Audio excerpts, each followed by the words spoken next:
யோவான் சுவிசேஷம் 18ஆம் அதிகாரம் 33ஆம் வசனத்திலிருந்து 37ஆம் வசனம் முடிய உள்ள வசனங்கள். எல்லாரும் சேர்ந்து நாம் வாசிப்போம். அப்பொழுது பிலாத்து மறுபடியும் அரண்மனைக்குள் பிரவேசித்து இயேசுவை அழைத்து, நீ யூதருடைய ராஜாவா என்று கேட்டான். இயேசு அவனுக்கு பிரதியுத்தரமாக, நீயாய் இப்படி சொல்லுகிறாயோ அல்லது மற்றவர்கள் என்னை குறித்து இப்படி உமக்கு சொன்னார்களோ என்றார். பிலாத்து பிரதியுத்தரமாக, நான் யூதனா?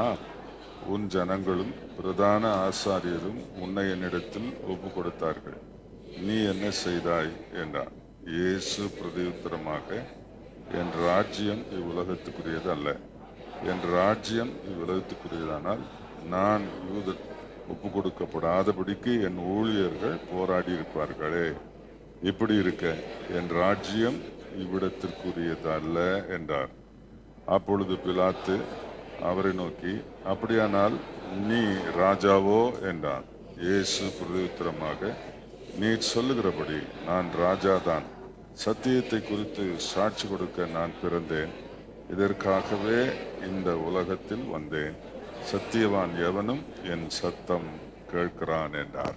ஆண்டவருக்கு மகிமை உண்டாவதாக. இயேசு ராஜாதான் என்று அந்த நாட்களில் இருந்த யூதர்கள் ஏற்றுக்கொள்ளவில்லை. இயேசுவை கிறிஸ்து என்றும் ஏற்றுக்கொள்ளவில்லை. ஆனால் இந்த பிலாத்து அதை நம்பினான். அதை குறித்து அவரிடத்தில் விசாரிக்கிறான். இயேசுவின் பாடுகளில் நாம் கவனிக்க வேண்டிய சில குறிப்புகள். ஆண்டாண்டு காலமாக இயேசுவின் பாடுகளை பெரிய வெள்ளிக்கிழமைகளில் மாத்திரமல்ல, அநேக சந்தர்ப்பங்களில் நாம் இயேசுவின் பாடுகளை உச்சரிக்கிறோம், அதை குறித்து பேசுகிறோம், இயேசுவின் இரத்தத்தை குறித்து பேசுகிறோம். ஆண்டவர் இயேசு சிலுவையிலே அவர் நமக்காக செய்த தியாகத்தை குறித்து பேசுகிறோம். அதனால் உண்டாகும் பரிகாரங்களை குறித்தெல்லாம் நாம் விளக்கமாக பேசுகிறோம். ஆண்டவர் இயேசு அவ்வளவு பெரிய காரியங்களை செய்திருக்கிறார். அவர் மரணத்தை ருசி பார்த்தார். அவர் மரணத்தை ருசித்தார். கர்த்தருக்கு மகிமை உண்டாவதாக. இயேசு கிறிஸ்து அவருடைய ராஜ்யம் என்பதே வேறே. அதைத்தான் அவர் சொல்லுகிறார். என் ராஜ்யம் நீங்கள் சொல்லுகிறபடி இந்த உலகத்துக்கு உரியது அல்ல. என்னுடைய ராஜ்யமே வேற. இந்த உலகத்துக்கு உதவாதது அல்ல என்று சொல்லல. இந்த உலகத்தில் இருந்து தோன்றுகிறது என்று சொல்லவில்லை. என்னுடைய ராஜ்யம் வேற, உங்க ராஜ்யம் வேற. உங்க ராஜ்யத்தோட நான் கலவ மாட்டேன். என்னுடைய ராஜ்யமே வித்தியாசம். ஆண்டவர் இயேசுவின் ராஜ்யத்தில் அவர்தான் ராஜா, ராஜாதி ராஜா. ஆண்டவருக்கு மகிமை உண்டாவதாக. அவர் சொல்லுகிறபடிதான் நடக்கும்.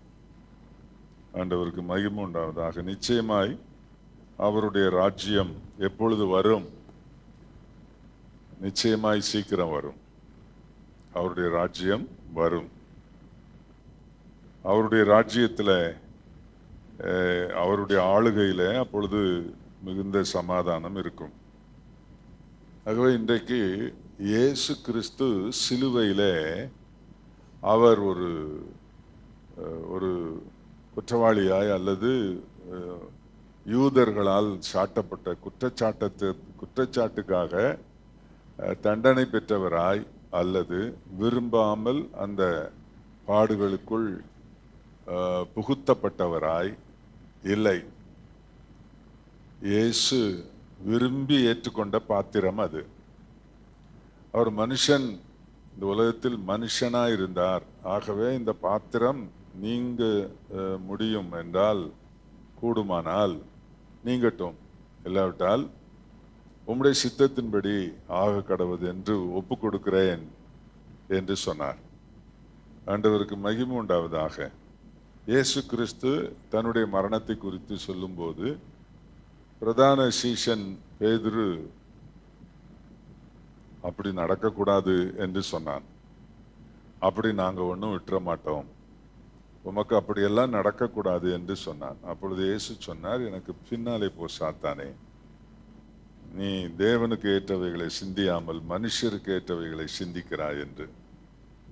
ஆண்டவருக்கு ஸ்தோத்திரம். நான் சத்தியத்தை குறித்து சாட்சி கொடுக்க பிறந்தேன். அந்த சத்தியத்திற்காகவே நான் சிலுவையை ஏற்றுக்கொள்கிறேன். ஆண்டவருக்கு மகிமை உண்டாவதாக. இது மாதிரி ஒரு அருமையான தேவனை பூமியில் எங்கும் காண முடியாது.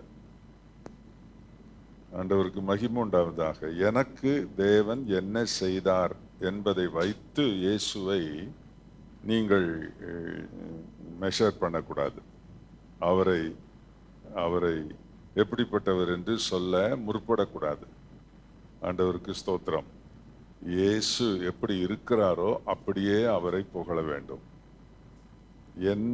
என் வாழ்க்கையில் நான் அவரிடத்தில் இருந்து நன்மை பெற்றிருப்பேன், பெறாமலும் இருப்பேன். பக்கத்தில் இருக்கிறவர்களுக்கு நன்மை கிடைத்திருக்கும், எனக்கு கிடைத்திருக்காது. சபையில் இருக்கிற எல்லாருக்கும் நன்மை கிடைச்சிருக்காது, சிலருக்கு நன்மை கிடைச்சிருக்கும், அல்லது பலருக்கு கிடைச்சிருக்கும், சிலருக்கு கிடைக்காம இருக்கும். கிடைத்தவர்கள் இயேசுவை உயர்த்தி பேசியும், கிடைக்காதவர்கள் இயேசுவை தாழ்த்தி பேசியும் செயல்படக்கூடிய அளவில் உள்ளவர் அல்ல இயேசு. அவர் அவருடைய தன்மையில் மாறாதவராய் அவர் இருக்கிறார். ஆகவே நாம் நன்றாய் புரிந்து கொள்ள வேண்டும். எனக்கு இயேசு என்ன நன்மை செய்தார் என்று எண்ணி அவரிடத்தில் நாம் அணுகுமுறை வைப்பதை விட, அவர் யாராய் இருக்கிறார் என்று அறிந்து அவரோடு அணுகுமுறை வைப்பதுதான் நியாயமானது. ஆண்டவருக்கு மகிமை உண்டாவதாக. இயேசு மாறாதவர். அவருடைய அன்பு மாறாது, அவருடைய வல்லமை மாறாது, அவருடைய தியாகம் மாறாது. அவர் இந்த பூலோகத்தில் நம்முடைய சரீர பிரகாரமான நன்மைகளுக்காக மாத்திரம் இயேசு என்று கருதுகிற சிலருடைய தவறான கண்ணோட்டம்தான் இன்றைக்கு இயேசு கிறிஸ்துவை நீங்கள் அநேகர் மகிமைப்படுத்துகிறதில்லை. ஆண்டவருக்கு ஸ்தோத்திரம். நான் வாழ்கிற இந்த உலக வாழ்க்கை சொற்பமான காலத்துக்குரியது. இந்த சொற்பமான காலத்துக்குரிய வாழ்க்கையில் நான் இயேசுவிடம் என்ன பெற்றேன் என்கிறதை பெரிதுபடுத்தாமல், ஆண்டவருக்கு ஸ்தோத்திரம், இயேசுவை உண்மையாய் நேசித்து செயல்பட வேண்டும். ஆண்டவராகிய இயேசு சாவாமை உள்ளவர். அவர் சாவாமை உள்ளவர். கடவுளுக்கு சாவு கிடையாது. ஆரம்பமும் முடிவும் இல்லாதவர், துவக்கமும் முடிவும் இல்லாதவர். நம்முடைய வாழ்க்கையில் அவர் ஆல்பாவும் ஒமேகாவுமாய் இருக்கிறார். எனக்கு ஆரம்பம் அவர்தான், முடிவும் அவர்தான். ஆனால் அவருக்கு ஆரம்பம் இல்லை. ஆண்டவர் இயேசு உலகத்தில் கன்னியின் வயிற்றில் பிறந்தார் என்பது உலகத்தில் மாம்சத்தில் வெளிப்படுவதற்காக உலக முறைமையின்படியே அவர் ஒரு தாயின் வயிற்றில் அவர் உற்பவித்து அவர் பிறந்தார். ஆண்டவருக்கு ஸ்தோத்திரம். அதனால் திருத்துவத்தில் ஒரு நபராகிய ஆண்டவர் இயேசு கிறிஸ்துவை நாம் ஒரு நாளும் ஒரு மனுஷனை போல நாம் பேசக்கூடாது. ஒரு மகானாக நினைத்து பேசக்கூடாது. மகாத்மா அப்படின்னு சொல்ற அவர்கள் வரிசையில் இயேசுவை கொண்டு போய் நிறுத்திவிடக்கூடாது. ஆண்டவருக்கு ஸ்தோத்திரம். எல்லா மகாத்மாக்களுக்கும் ஆரம்பம் உண்டு, எல்லா மகாத்மாக்களுக்கும் முடிவு உண்டு. ஆனால் இயேசுவுக்கு ஆரம்பமும் இல்லை, முடிவும் இல்லை, துவக்கமும் முடிவும் இல்லாதவர். அவர் திருத்துவத்தில் ஒருவர். நம்முடைய தேவன் திருத்துவ தேவன். பிதா, குமாரன், பரிசுத்த ஆவி என்ற ரீதியிலே அவர் செயல்படுகிறவர். இப்பொழுது பரிசுத்த ஆவியானவர் நம் மத்தியிலே அவர் செயல்பட்டு கொண்டிருக்கிறார். ஆகவே திருத்துவ தேவன் எப்போதும் உலகத்தில் அவர் செயல்பட்டு கொண்டிருக்கிறார். அவருடைய வல்லமையை நாம் வித்தியாசப்படுத்தி எல்லாம் பேச முடியாது. அவர் மிகவும் வல்லமை உள்ளவர். இந்த உலகத்தில் இயேசு கிறிஸ்து பிறந்ததே மனுஷனை அடிமைத்தனத்திலிருந்து மீட்டு ரட்சிக்கத்தான். அவனுக்கு இருக்கிற சாபங்களிலிருந்து அவனை காப்பாற்றி மறுபடியும் ஆரம்பத்தில் இருந்த அந்த நித்திய ஜீவனை அவனுக்கு கொடுக்கத்தான். ஏதேன் தோட்டத்தில் ஆதாமை ஆண்டவர் உருவாக்கி அவனுக்கு தமது சுவாசத்தை கொடுத்து அவனை ஜீவாத்மாவாக்கி அவனுக்கு ஒரு துணையை கொடுத்து அவனை ஏதேன் தோட்டத்தில் கொண்டு வந்து விடும்போது அவனுக்கு ஒரு முடிவை குறித்து, இத்தனை காலம் நீ ஏதேன் தோட்டத்தில் இருக்கலாம் என்று சொல்லி அவனுக்கு ஒரு முடிவை சொல்லி அவனை அந்த தோட்டத்தில் கொண்டு வந்து விடவில்லை.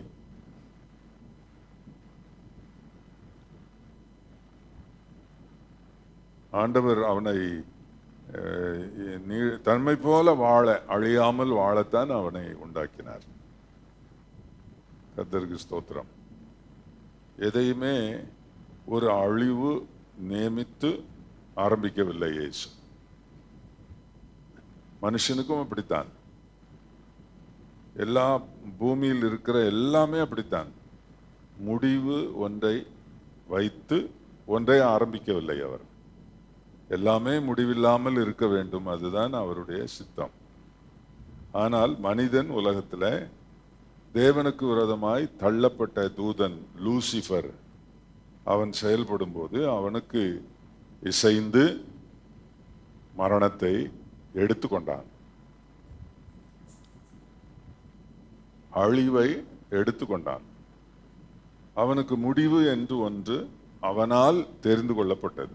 தேவன் அவனுக்கு கொடுக்கவில்லை. மரணம், நீ ஒரு நாள் மரிப்பாய் என்று ஜீவாத்மாவான ஆதாமுக்கு அவர் சொல்லவில்லை. மனுஷன்தான் தனக்கு முடிவை தேடிக்கொண்டான்.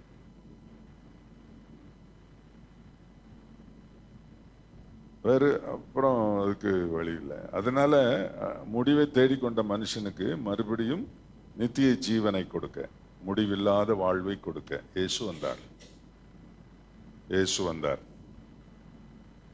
யாரெல்லாம் இயேசு கிறிஸ்துவை ஏற்றுக்கொள்ளுகிறார்களோ அவர்களுக்குள்ளெல்லாம் ஆண்டவர் அந்த சாவாமையை வைத்திருக்கிறார். சாவாமையின் பொருளை தவறாக பயன்படுத்துகிற சில ஊழியர்கள் சற்று இப்பொழுது அடங்கி இருக்கிறார்கள். ஆண்டவருக்கு மகிமை உண்டாவதாக.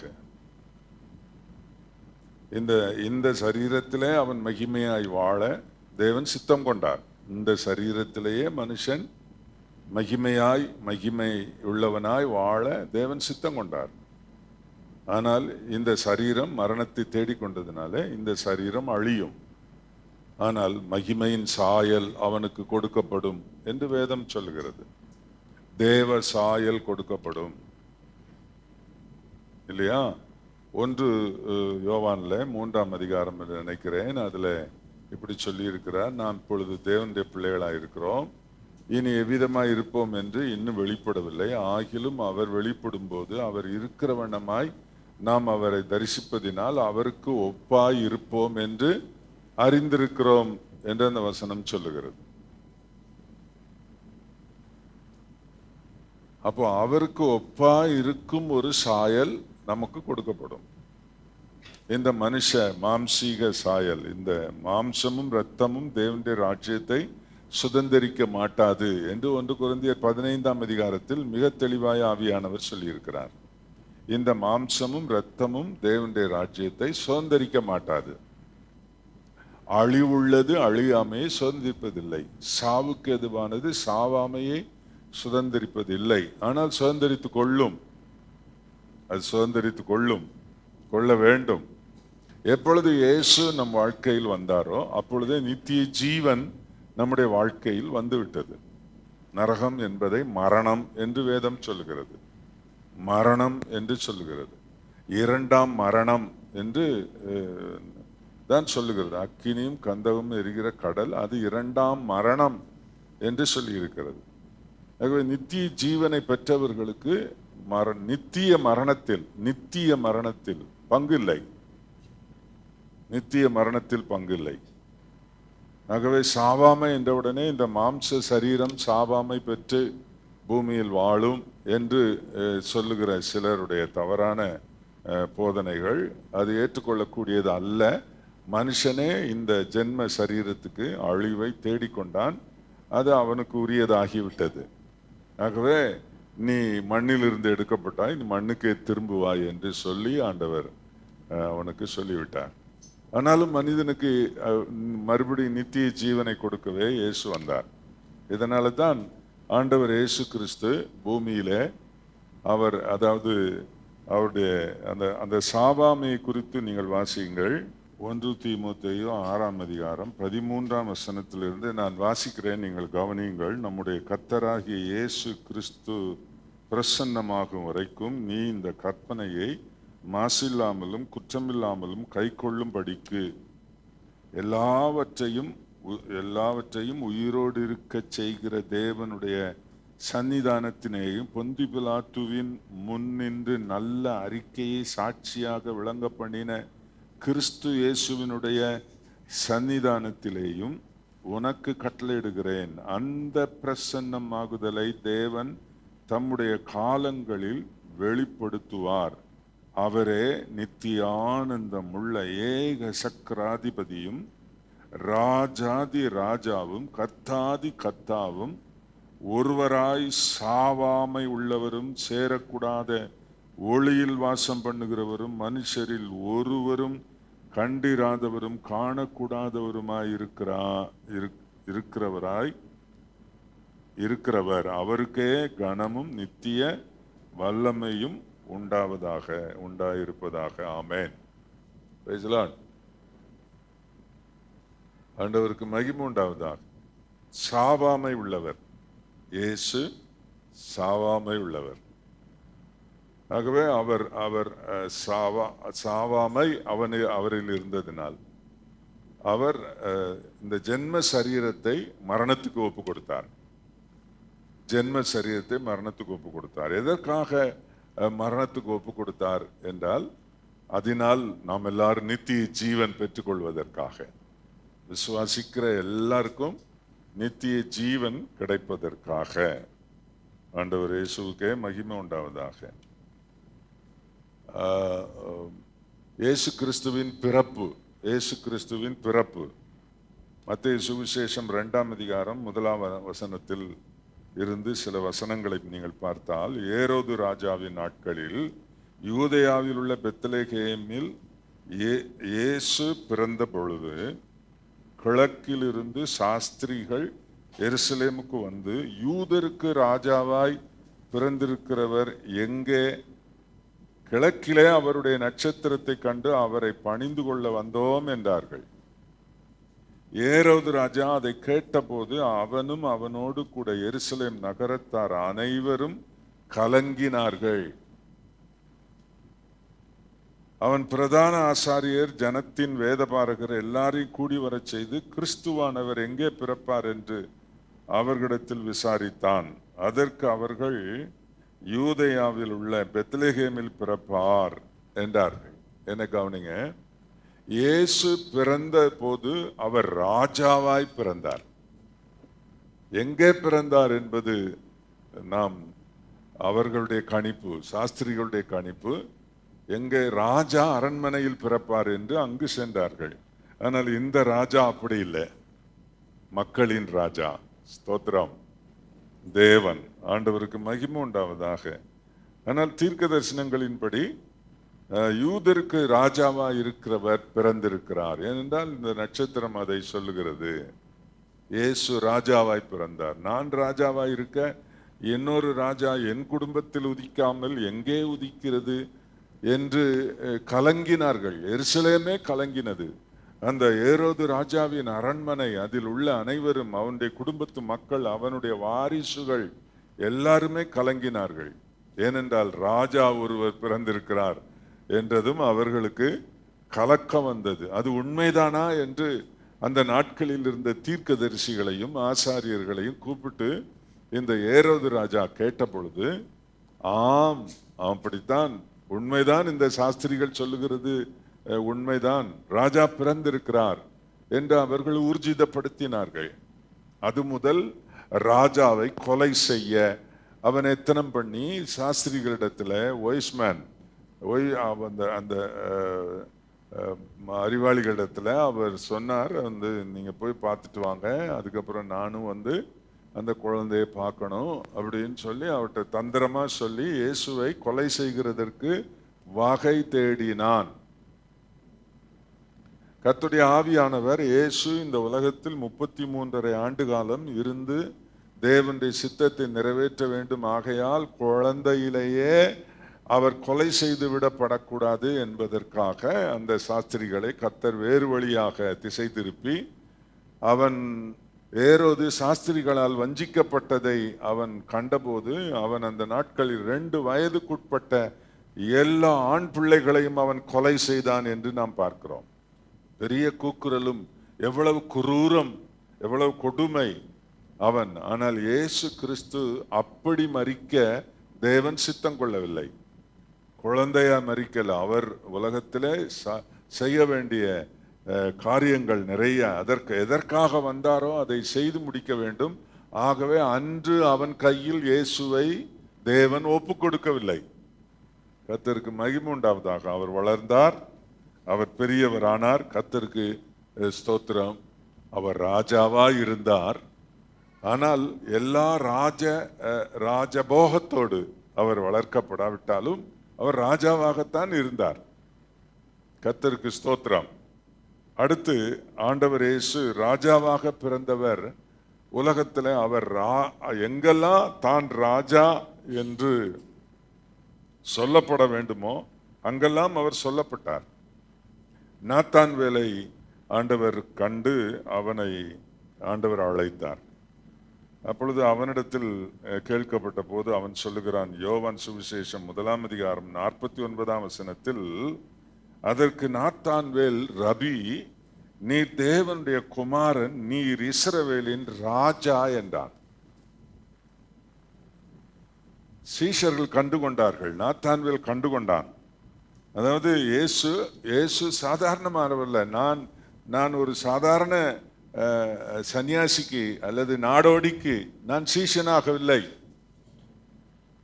ஏதோ ஒரு நாடோடி. இவர் பார்த்தால் நம்ம ஆட்கள் படம்லாம், ஜீசஸ் படம்லாம் எடுக்கும்போது அவர் கையில் ஒரு கோலை கொடுத்து, ஏன்னா மெய்ப்பன் அப்படின்னு சொல்லியிருக்கிறதுனால ஒரு கோலை கொடுத்து அவருக்கு ஒரு வஸ்திரம் ஒன்று போட்டு, ஏன்னா பரிதாபமான ஆளை தான் காட்டியிருக்காங்க. ராஜ களை உள்ள ஒரு ஆளை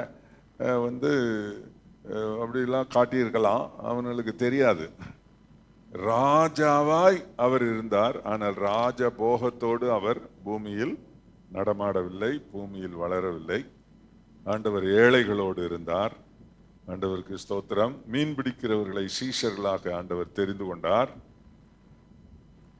அவர் சொன்னார், நரிகளுக்கு குழிகளும் பறவைகளுக்கு கூடுகளும் உண்டு, மனுஷகுமாரனுக்கோ தலை சாய்க்க இடமில்லை என்று சொன்னார். ராஜா எப்படி வாழ்ந்தார் பாருங்கள்.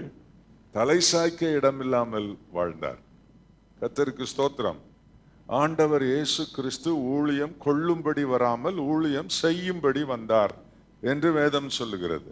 அப்படி என்றால் என்ன அர்த்தம்? உலகத்தில் உள்ளவைகளை அனுபவிக்க வந்த ராஜா இல்லை, உலக மக்களுக்கு நித்திய ஜீவனை கொடுக்க வந்த ராஜா அவர்.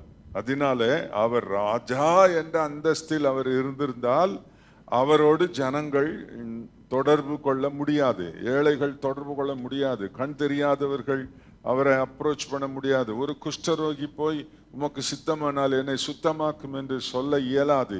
ஏழை பிள்ளைகள் மார்த்தாள் மரியாள் அவரை தங்களுடைய வீட்டுக்கு பெற்றிருக்க முடியாது. இயேசு அதனாலே அவர் ராஜபோகத்தோடு வாழவில்லை, அவர் ஒரு எளிமையின் ஏழை கோலமாகவே அவர் வாழ்ந்தார். ஆண்டவருக்கு ஸ்தோத்திரம். இயேசுவை பிறந்த போது முதல் தரிசித்தவர்கள் ராயல் ஃபேமிலியில் உள்ளவர்கள் அல்ல, ஆட்டிடையர்கள், மெய்ப்பர்கள் தான் முதலாவது அவர்களை பார்த்தார். இயேசு கிறிஸ்துவனுடைய தொடர்புகள் எல்லாமே சாதாரண மக்களோடு அவர் இருந்தது. அவர் நடந்து சென்றது, கிராமங்கள் தோறும் சென்றது, கஷ்டப்படுகிறவர்களுக்கு உதவி செய்தது, நாயுனூருக்கு சென்று அழுது கொண்டிருந்த ஸ்திரீயை ஆறுதல் படுத்தி மகனை உயிரோடு எழுப்பி அவளை ஆறுதல் படுத்தினது, இப்படியெல்லாம் ஆண்டவர் இயேசு செய்தார். ஆகவே அவர் ராஜாவாய் இருந்திருந்தால் அவரை சூழ சேவகர்கள் இருந்திருப்பார்கள், அவருக்கு ஒரு காவல் இருந்திருக்கும், ஜனங்கள் அவரிடம் வர முடியாது. ஆகவே அவர் ராஜபோகத்தோடு வாழவில்லை, ராஜாதான், நிச்சயமாய் ராஜாதான். சீசன் சொல்லுகிறான். அப்போ இயேசு கேட்கிறேன், என்னப்பா நான் பண்டாரம் பரதேசி மாதிரி இருக்கிறேன், என்ன போய் ராஜாங்கிற அப்படின்னு கேட்டிருக்கலாம். ஆண்டவர் அப்படி சொல்லலை. தான் ராஜா என்று வெளிப்பாடு பெற்றவர்களுக்கு முன்பெல்லாம் ஆம் நான் ராஜாதான் என்று சொல்ல அவர் ஒரு நாளும் அவர் சொன்னா, நீர் இந்த மாதிரி கோலத்துல இருந்தாலும் நாத்தான்வேல் சொல்றான், எனக்கு எப்படி தெரியுதுன்னா நீர் யூதருடைய ராஜா. யூதருடைய ராஜானா அந்தஸ்து என்ன, அதனுடைய மேன்மை என்ன, எந்த ரதத்துல வரணும், ஏன்னா அவருக்குள்ள சேரியட் எங்க, அவருக்கு எத்தனை குதிரை பூட்டிய சேரியட்ல அவர் ரதத்தில் அவர் வரணும், எவ்வளவு இருக்கணும். ஆண்டவர் அதையெல்லாம் ஆண்டவர் விரும்பவில்லை, அதெல்லாம் அவர் இகழ்ந்தார். ஒரு முறை அவருடைய திறமையை பார்த்து அவரை ராஜாவாக்க வேண்டும் என்று முயற்சித்தார்கள் என்ற உடனே அவர் அங்கே மறைந்து அவர்களுக்கு அவர் கையில சிக்கலை என்ன ரொம்ப பாப்புலரான ஆட்களை கூப்பிட்டு உடனே ஒரு வேட்பாளர் ஆக்கி அவரை காட்டி, ஏன்னா இயேசுநாதர் படமெல்லாம் இப்போ கையில் தூக்குறாங்க பாருங்களேன் சிலர்லாம். இயேசுநாதர் படம் ஒன்று சொல்ற அந்த படத்தெல்லாம் அழகான படத்தை எடுத்து அப்படி வச்சுக்கிட்டு காட்டி, என்னன்னா ஓட்டுக்காக அப்படிலாம் பண்றாங்க. இயேசுநாதரை காலு கீழே போட்டு மிதிச்சவங்கலாம் இப்போ இயேசுநாதரை தூக்கி வச்சுக்கிட்டு அப்படிலாம் இருக்கிறாங்க. ஆண்டவர் இந்த மாதிரியான ஒரு கோலத்துக்கெல்லாம் அவர் பொருத்தமானவர் அல்ல. இயேசுடைய ஆளுகையே, அவருடைய ராஜ்யமே வேற. ஆண்டவருக்கு ஸ்தோத்திரம். இப்போ நான் உங்களுக்கு இயேசு உங்களுக்கு என்ன தருவாருன்னு நான் பேசல, இயேசு யார் என்று உங்களோடு பேசி கொண்டிருக்கிறேன். அதில் நீங்கள் பரவசம் அடைவீர்கள் என்று நினைத்தேன். சிலருக்குள்ளே பரவசம் வரத்தான் செய்கிறது. இயேசுவை ராஜா என்று கண்டவுடனே இந்த நாத்தான் அந்த சீஷனுக்கு, நாத்தான்வேலுக்கு என்ன மகிழ்ச்சி, நான் யாருக்கு சீடனாய் இருக்கிறேன், யூதருக்கு ராஜாவாய் இருக்கிறவருக்கு சீடனாய் இருக்கிறேன். அது இந்த உலகத்து மக்களுக்கு தெரியாது. நான் யாரோ ஒரு பண்டாரம் பரதேசிக்கு சீஷன் ஆயிட்டேன்னு மற்றவன் நினைச்சிட்டு இருப்பான். எனக்கு உள்ள ஒரு வெளிப்பாடு இருக்குது. அது என்ன, இவர் சாதாரணமான ஆள் அல்ல, இவர் ராஜா, ராஜாதி ராஜாவுக்கு நான் சீஷனா இருக்கிறேன் என்று அவன் வெளிப்படுத்தலை சொன்ன உடனே இயேசு கிறிஸ்து ரொம்ப மகிழ்ந்தார். கர்த்தருக்கு ஸ்தோத்திரம். நீங்கள் யாருடைய பிள்ளைகள் என்பதை நீங்கள் யோசித்து பாருங்கள். நீங்கள் யாருடைய பிள்ளைகள், நீங்கள் யாருடைய சீஷர்கள்? ஏதோ பரிதாபமான ஆளுக்கு, தன்னை காப்பாற்றி கொள்ள முடியாதவருக்கு நீங்கள் சீஷர்கள் போல நீங்கள் அப்படி காட்சி அளிக்க கூடாது. வெள்ளிக்கிழமை அன்னைக்கு கருப்பு துணியெல்லாம் போட்டுக்கிட்டு, ஏன்னா கருப்பு பேட்ச் போட்டுட்டு புல்பீட்ல எல்லாம் கருப்பு துணி தொங்க போட்டு என்ன நல்லா வந்திருக்கிறீங்க. இன்னைக்கு கொஞ்சம் ஒயிட்டா வந்திருந்தீங்கன்னா நல்லா இருந்திருக்கும்.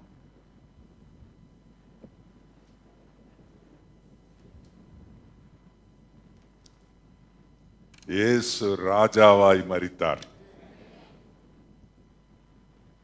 ஆண்டவருக்கு மகிமை உண்டாவதாக. யூதருக்கு ராஜாவை கொலை செய்திருக்க முடியுமா? அப்படி இயேசு ராஜாதி ராஜா இயேசு சிலுவையில பாடுபடாமல் இருந்திருந்தால் இந்த உலகத்துக்கு ரட்சிப்பு கிடைத்திருக்குமா? நித்திய ஜீவனை இழந்து மரணத்தை ஏற்றுக்கொண்டவனுக்கு திரும்பவும் நித்திய ஜீவனை கொடுத்திருக்க முடியுமா?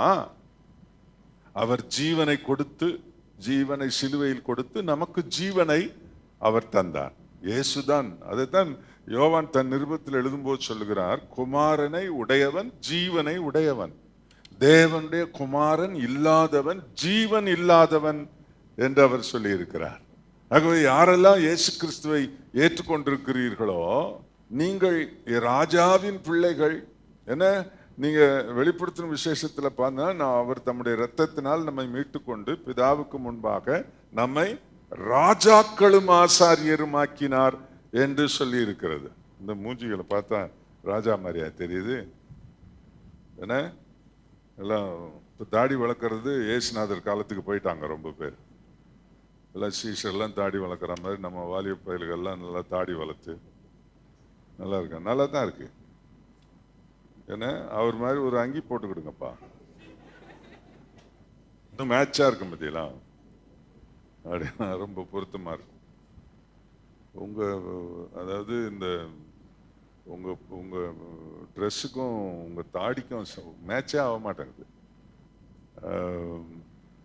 இயேசு கூட போனவங்க எல்லாருமே இயேசு நசரேயன், அதனால அவர் சவரம்லாம் பண்ணக்கூடாது.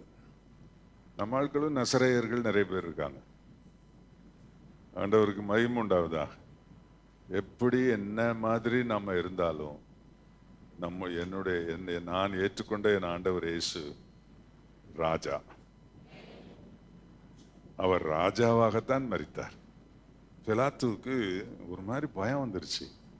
ஏன்னா அவன் யூதருடைய ராஜாவால் அவன் ஆட்சிக்கு வந்தவன், யூத ஜனங்களால் ஆட்சிக்கு வந்தவன். அதனால யூத ஜனங்களை ப்ளீஸ் பண்ணி தான் அவன் அந்த ஆசனத்தில் உட்காரணும். ராஜான்னு சொன்ன உடனே இயேசுவை வா வா வா வா கொஞ்சம் ரூம்குள்ள வா, என் ரூமுக்கு வான்னு உள்ள கூட்டிட்டு போய், எப்பா சொல்லுப்பா, நீ ராஜாவா, நீ ராஜாவா? அவர் கொஞ்சம் விளக்கமா கேட்கிறாரு. இது நீயா கேட்கிறியா அல்லது உனக்கு யாராவது சொன்னாங்களான்னு கேட்கிறாரு. ஏன்னா இயேசுவை சிலுவையில் அறையணும்னு ஜனங்க ஒப்பு கொடுத்துருக்குறாங்க. விசாரணைக்காக வர வச்சிருக்காரு. ஒரு விசாரணை கைதியை பார்த்து ராஜாவே, அதாவது இந்த தேசாதிபதியே பயப்படுறான் அப்படின்னா, நான் நினைக்கிறேன் பிலாத்துக்கு அவன் பொண்டாட்டி ரொம்ப பக்தி உள்ளவா. அவ செய்தி அனுப்பிட்டா, கவனமா இருந்துக்க. என்ன, அவர் யாரு தெரியுமா? அவர் அப்படிப்பட்ட, வாசிருக்கீங்களா? பொண்டாட்டி அனுப்பிட்டா, ராத்திரி சொப்பனத்துல படாத பாடுபட்டுட்டேன், உன் புருஷனுக்கு சொல்லு, ராஜா அவர் மகிமையானவர், அவர் கிறிஸ்து, அவரெல்லாம் எதுவும் செய்திடக்கூடாதுன்ற மாதிரி அவளுக்கு சொப்பனம்லாம் வந்துருச்சா. அவள் சொல்லி அனுப்பிட்டா. எப்போ சொன்னான்னு தெரியல, கூப்பிட்டு சொல்லியிருப்பா, கவனமா இருக்கும், எப்படியாவது அவரை காப்பாற்றி விட்டுரும், அவருக்கு தண்டனைலாம் பெரிய பந்தாவா நீர் என்ன செய்திடக்கூடாது, அவருக்கு தண்டனை எல்லாம் கொடுத்துடக்கூடாது, இயேசுக்கு தண்டனை கொடுக்குற பெரிய ராஜா மாதிரிலாம் காட்சி அளிக்காத, அவரை காப்பாத்து அப்படின்னு சொல்லிட்டா. இயேசுவின் மேன்மை அவருடைய மரண நேரத்தில் சிலருக்கு வெளிப்பட்டது, பிலாத்துக்கும் அது வெளிப்பட்டது. அவர் முகத்தை கிட்ட பார்க்கிறான். அவர் விசாரணைக்காக வந்து நிற்கும் போது இயேசுவை அருகில் பார்க்கிறான். ராஜகலை அவர் முகத்தில் இருக்கிறது. நீங்க பார்த்திருக்கீங்களா? எப்ப பார்த்திருக்கீங்களா? ஒரு மாதிரி தாடிக்கார மாதிரி, ஒன்னும் ஆகாத மாதிரி அப்படி பார்த்திருக்கீங்களா? இயேசுவை ராஜகலையோடு பாருங்க. அல்லேலூயா. அவருடைய மகிமை அதுதான் இந்த அருமையா சொல்றாரு அவரு. அதாவது அந்த பிரசன்னமாகுதலை, அவர் எப்படின்னா, ஒருவராய் சாவாமை உள்ளவரும் சேரக்கூடாத ஒளியில் வாசம் பண்ணுகிறவரும், என்ன, மனுஷரில் ஒருவனும் காணக்கூடாத தேவன் அவர். மாம்சத்தில் வந்ததுனால பிலாத்து பக்கத்துல நிக்க வச்சு பேசிக்கிட்டு இருக்கிறான். கர்த்தருக்கு மகிமை உண்டாவதாக. எத்தனை பேர் இந்த நாளில் நான் அந்த அந்த அந்த அந்த நிஜத்தை நீங்க என்ன செய்யணும்? நீங்க செலிப்ரேட் பண்ணணும், கொண்டாடணும், அந்த நிஜத்தை கொண்டாடணும்.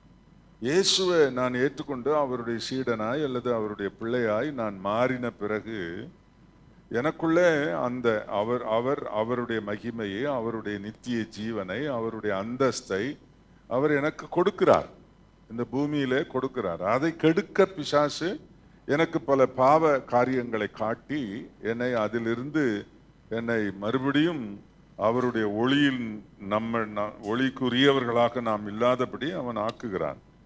ஆண்டவருக்கு ஸ்தோத்திரம். இயேசு தான் ராஜா என்கிறத எல்லா இடத்துலையும் எஸ்டாப்ளிஷ் பண்றாரு. இந்த இடத்துல அவர் சொல்லியிருக்கலாம், எப்போயா பெரிய ராஜாங்கிற, யூதருக்கு ராஜா, உன் முன்னால கையை கட்டிக்கிட்டு நிக்கிறேனே, அதுலேயே தெரிய வேண்டாம் நான் ராஜாவா யாருன்னு சொல்லி அப்படித்தானே சொல்லணும். மூஞ்ச பாரு, ராஜாவா, ஏன் முன்னால வந்து நின்று விளக்க மாட்டிக்கிட்டு வந்து நிக்கிற, நீயா ராஜா? அப்படித்தானே அவன் கேட்டிருக்கணும். நீயா ராஜா? உன்னை போய் ராஜான்னு இவனுங்க ஏன் சொல்றானுங்க? எந்த ராஜாலாம் ஏத்துக்கிட முடியாது அப்படின்னு அவன் சொல்லியிருக்கலாம். ஆனா அப்படி இல்லை. அவன் கேட்கிறான், நீ ராஜாவா? நீ ராஜாவா? ஆம், நான் ராஜாதான். அந்த வார்த்தை எனக்கு ரொம்ப பிடிச்சமான ஒரு வார்த்தைங்க. எல்லாரும் கொஞ்சம் வாசிக்கலாமா? ஏன்னா இதுல வாசித்தான் யோவான் சுவிசேஷத்துல இல்ல என்னங்க? யோவான் 18ஆம் அதிகாரத்துல பிலாத்து உள்ள கூட்டிட்டு போய் என்ன 37ஆம் வசனமா?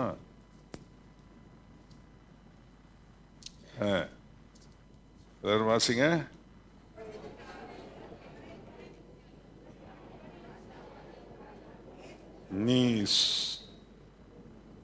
நீர் சொல்லுகிறபடி நான் ராஜாதான். எல்லாம் சொல்லுங்க.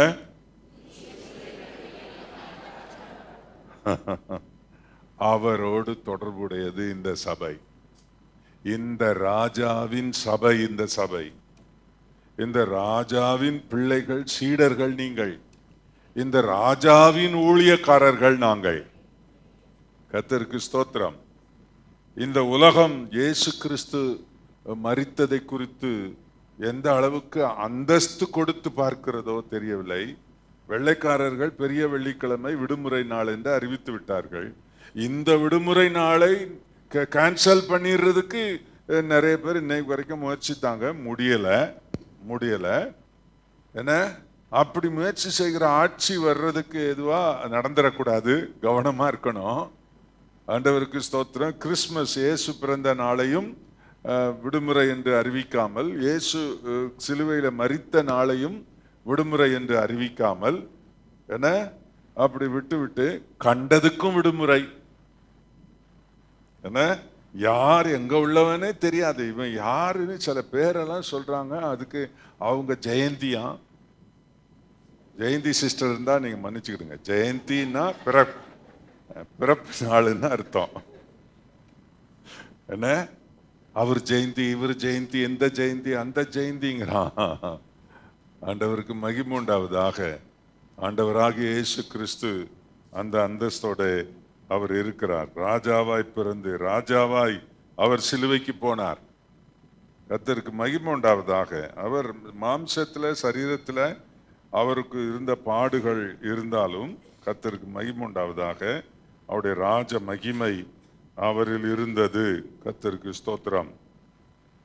மத்தேயு சுவிசேஷம் 27ஆம் அதிகாரம் 42ஆம் வசனம். இப்பொழுது ராஜாவை பரியாசம் செய்கிறார்கள், அவரை பரியாசம் செய்கிறார்கள். இப்படி சிலர் அங்கே எழும்பி இருக்கிறார். 42ஆம் வசனத்தில், மற்றவர்களை ரட்சித்தான், தன்னைத்தான் ரட்சித்து கொள்ள திராணி இல்லை. இவன் இஸ்ரவேலின் ராஜாவானால் இப்பொழுது சிலுவையிலிருந்து இறங்கி வரட்டும், அப்பொழுது இவனை விசுவாசிப்போம். ராஜா அப்படின்னு சொல்றானே, ராஜாவா இருந்தா நீ சிலுவையிலிருந்து உன்னை காப்பாத்திக்க. அவரை பரியாசம் பண்ணினார்கள். இயேசு கிறிஸ்துவை நேரடியாய் பார்த்து அவர் சிலுவையின் பாடுகளை கண்டவர்கள். ஒரு பக்கம் சிலர் அழுது கொண்டிருக்க, அவருடைய பிள்ளைகள், அவருடைய சீடர்கள் வேதனையில் இருக்க, ஒரு கூட்டம் தலையை துலுக்கி இயேசுவை பார்த்து, நீ யூதருடைய ராஜாவா, இஸ்ரவேலின் ராஜாவா, அப்படின்னா இறங்கி வா, நாங்க அப்போ உன்னை ராஜாவா ஏற்றுக்கொள்ளுகிறோம் அப்படின்னு பரியாசம் பண்ணினது மாதிரி இந்த நாட்கள்லையும் பரியாசக்காரர் சிலர் இருக்கிறார்கள். ஆண்டவருக்கு ஸ்தோத்திரம். இயேசு கிறிஸ்துவின் பிறப்பையும் சிலுவை பாடு, இயேசு கிறிஸ்துவின் பிறப்பை குறித்து ஒரு அரசியல்வாதி இப்படி சொன்னா, நான் கேட்டேன், அந்த அவனுடைய வீடியோவை கேட்டேன். அப்பா இல்லாம பிறந்தவனை என்னன்னு சொல்லுவாங்க? நான் இந்த உலகத்துல அப்பா இல்லாம பிறந்தவனை என்னன்னு சொல்லுவாங்க அப்படின்னா, அந்த ஒன்னிலேயே இந்த ஆளு நிலைமையே நான் புரிஞ்சுக்கிட்டேன். உங்களுக்கு நம்ம சொன்ன என்னை விட அதிகமா உங்களுக்கு தான் தெரியும், அது எவனா இருக்கும்னு உங்களுக்கு தெரியும் இல்லையா? ஆண்டவருக்கு மகிமை உண்டாவதாக. இந்த மாதிரியான காரியங்களை எல்லாம் நீங்க கலெக்ட் பண்ணி யோசிக்கணும். மண்டையில வச்சுக்கிட்டு தான் இந்த தேர்தலை நீங்கள் சந்திக்க வேண்டும். ஆண்டவருக்கு மகிமை உண்டாவதாக. இயேசுவை நையாண்டி பண்ணுகிறவர்கள், அவருடைய பிறப்பையும் அவர்கள் கொச்சைப்படுத்தினார்கள், அவருடைய இறப்பையும், சிலுவையின் பாடில் இருக்கும் போதும் அவரை ராஜா என்று ஏற்றுக்கொள்ள முடியாதவர்கள். மார்க்கு சுவிசேஷம் 15ஆம் அதிகாரம் 32ஆம் வசனம், நாம் கண்டு விசுவாசிக்கத்தக்கதாக இஸ்ரவேலின் ராஜாவாகிய கிறிஸ்து இப்பொழுது சிலுவையில் இருந்து இறங்கட்டும் என்று சொல்லி கொண்டார்கள். அவரோட கூட சிலுவையில் அறையப்பட்டவர்களும் அவரை நிந்தித்தார்கள். அவரே கள்ளன்னு சொல்றான். என்னன்னு, எப்பா நீ ராஜா வந்தா உன்னையும் காப்பாத்திக்க, எங்களையும் கொஞ்சம் இறக்கி விட்டுரு அப்படின்னு அவரு அவரு அவரு பரிகசிக்கப்பட்ட ஒரு நிலையில இயேசு ராஜா இருந்தார். கர்த்தருக்கு மகிமை உண்டாவதாக. இவங்களுக்கெல்லாம் அவர் பதில் சொல்லவே இல்லை. இவங்களுக்கெல்லாம் பதில் சொல்லல. நிறைய காரியத்தை கேட்டாங்க, அவர் வாயை திறவாமல் இருந்தார், அமைதலா இருந்தார். உண்மையிலே இவ்வளவு குற்றம் சாட்டுகிறார்களே, நீ ஒன்றும் சொல்லுகிறது இல்லையா? அவர் வாயை மூடிக்கொண்டிருந்தார். நீ ராஜாவா என்று கேட்ட உடனே நெஞ்சை நிமிர்த்தி சொல்லுகிறார், ஆம் நீர் சொல்லுகிறபடி நான் ராஜாதான். அதுக்கு மட்டும் ஆண்டவர் பதில் சொல்ல சுணக்கம் கொள்ளவில்லை. ஆண்டவருக்கு மகிமை உண்டாவதாக. ராஜாவை பரிகாசம் பண்ணுகிற இந்த பரிகாசத்தை, அதுல அவங்க யூஸ் பண்ற அந்த வார்த்தையை தான் நான் உங்களுக்கு சொல்ல விரும்புகிறேன். கர்த்தருக்கு மகிமை உண்டாவதாக. என்ன, நீ ராஜாவனா இறங்கி வாய அப்படிங்க. நீ ராஜா, யூதருக்கு ராஜா, நான் இறங்கி வா அப்படி என்கிற பரிகாசங்கள். அதனால அதுக்கெல்லாம் ஆண்டவர் இயேசு உத்தரவாதம் பண்ணல. இயேசுவை பரிகாசம் பண்றவங்களுக்கெல்லாம் நம்ம பதில் சொல்லிக்கிட்டு இருக்க கூடாது.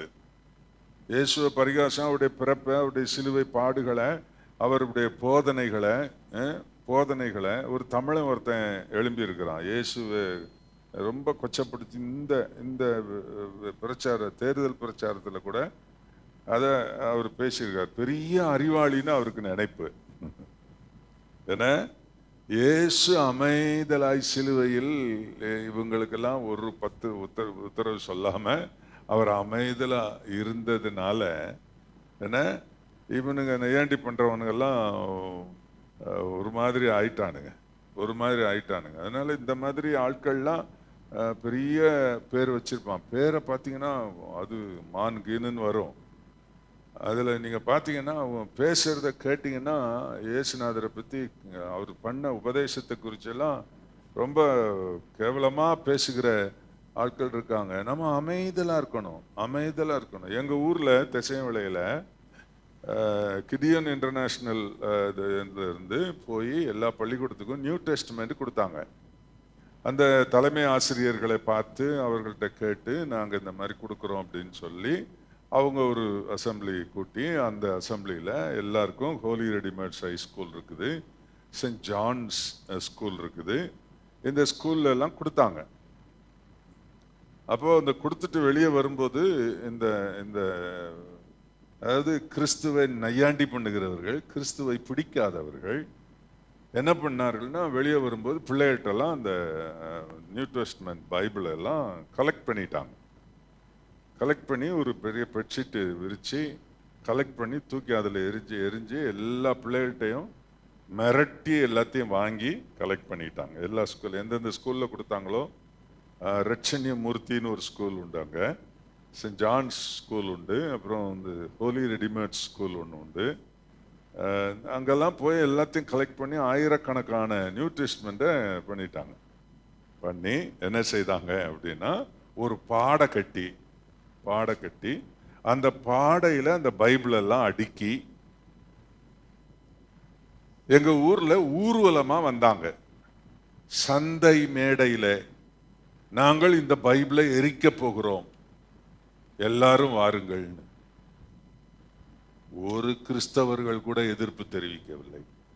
திசையன் விளையில சமாரியா என்பது கிறிஸ்தவர்கள் வாழும் இடம்.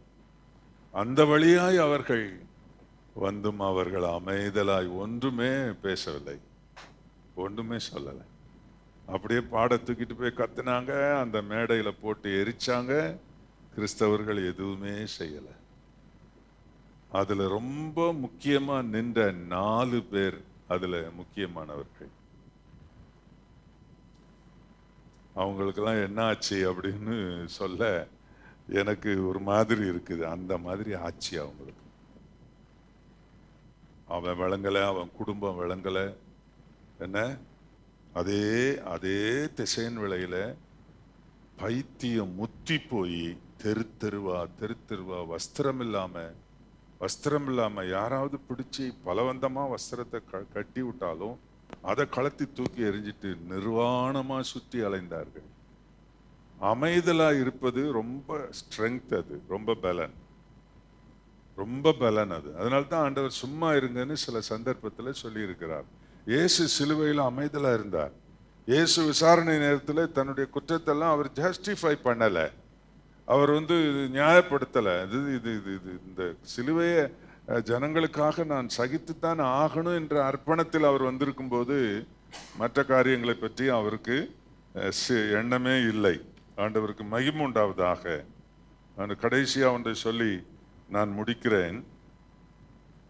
நிச்சயமாக, அதாவது இந்த பிலாத்து என்ன பண்ணார்னா, யூதருடைய ராஜா அப்படின்னு சொல்லி எழுதினார். சிலுவையில் அவர் எழுதினார். யோவான் சுவிசேஷம் 19ஆம் அதிகாரம் 19ஆம் வசனத்திலிருந்து 2 வசனம் வாசிக்கிறேன் பாருங்க. பிலாத்து ஒரு மேல் விலாசத்தை எழுதி சிலுவையின் மேல் போடுவித்தான். அதில் நசரேயனாகிய இயேசு யூதருடைய ராஜா என்று எழுதியிருந்தது. அந்த வார்த்தையை நீங்கள் பாருங்கள். சிலுவையில இயேசு கிறிஸ்துவின் சிலுவைக்கு மேலே ஒரு வாசகம், அந்த வாசகத்தில் என்ன எழுதியிருக்கிறது யூத பாஷையில? இயேசு யூதருடைய ராஜா என்று எழுதியிருந்தது.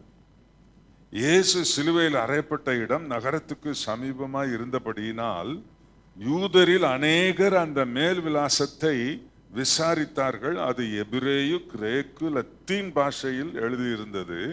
அப்பொழுது யூதருடைய பிரதான ஆசாரியர் பிலாத்துவை நோக்கி, யூதருடைய ராஜா என்று நீர் எழுதாமல், அவரை யூதருடைய ராஜா என்று எழுதாமல், தான் யூதருடைய ராஜா என்று அவன் சொன்னதாக எழுதும் என்றார்கள். பிலாத்து பிரதியுத்தரமாக, நான் எழுதினதே என்றான். இங்கதான் அவனுக்கு கொஞ்சம் வீரம் வந்திருக்கு. நம்மளால காப்பாற்ற தான் முடியல. அவரை ராஜான்னு டிக்ளேர் பண்ணுவோமே அப்படின்னு அவன் எழுதி வச்சான். அவன் செய்த ஒரு பெரிய சாதனைங்க அது. உண்மையா நான் சொல்றேன், கர்த்தருக்கு மகிமை உண்டாவதாக. ஆட்சியாளர்கள் இயேசுவை ராஜாவாக கண்டார்கள், இயேசுவை காப்பாற்ற.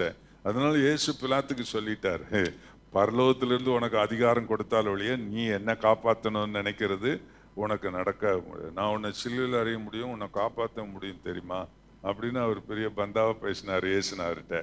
அப்போ அவர் சொல்லிட்டார், பரத்திலிருந்து உமக்கு அதிகாரம் கொடுத்தால் ஒழிய என் மேலே உனக்கு சின்ன அதிகாரம் கூட இல்லை, விடுவிக்கவோ தண்டிக்கவோ உனக்கு அதிகாரமே இல்லை. நான் போகிற வழியெல்லாம் தேவ சித்தத்தின்படி நான் போகிறேன் என்கிறத ரொம்ப தெளிவுபடுத்தினார்.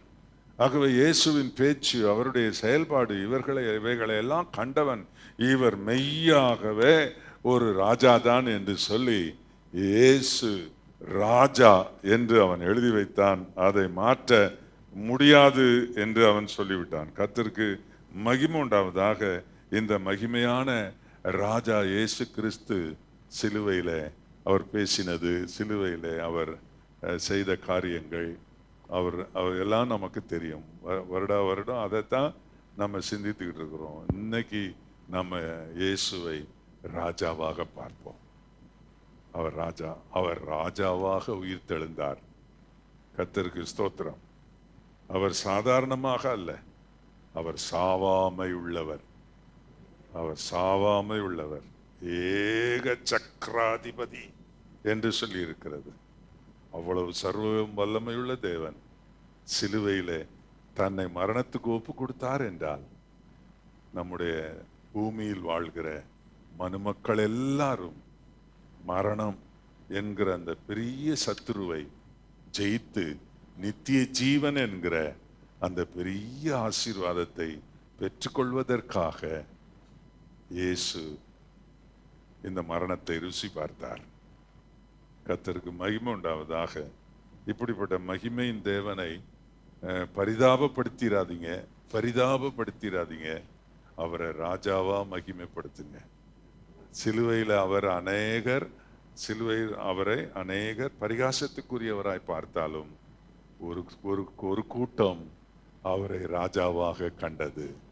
நாத்தான் தீர்க்கதரிசி நாத்தான்வேல் சீஷன் அவரை ராஜாவாக கண்டான். அவருடைய சீஷர்கள் எல்லாரும் அப்படித்தான் கண்டார்கள். இயேசுவை காட்டி கொடுத்த யூதாஸ் காரியோத்து குற்றமில்லாத இரத்தத்தை நான் காட்டி கொடுத்தேன் என்று சொல்லி மனநொந்து இனி வாழவே நான் தகுதி இல்லை, இயேசுவை அதாவது காட்டி கொடுத்தவன் அவன் தானே தனக்கு முடிவை தேடிக்கொண்டான். கர்த்தருக்கு மகிமை உண்டாவதாக. எந்த வகையிலும் இயேசுவை மகிமைப்படுத்த நாம் கொஞ்சம் கூட குறைந்து விடக்கூடாது. இயேசு அவர் ஆண்டவர் ராஜாவாய் சிலுவையிலே தம்முடைய ஜீவனை கொடுத்தார். அல்லேலூயா. ஆண்டவர் இயேசு கிறிஸ்து ராஜாவாய், ராஜாதி ராஜாவாய் ஒரு நாள் வருவார். ஒரு நாள் வருவார். அவர் ராஜாவாய் வருவார். நம்மையும் ராஜாக்கள் ஆக்கி இருக்கிறார்.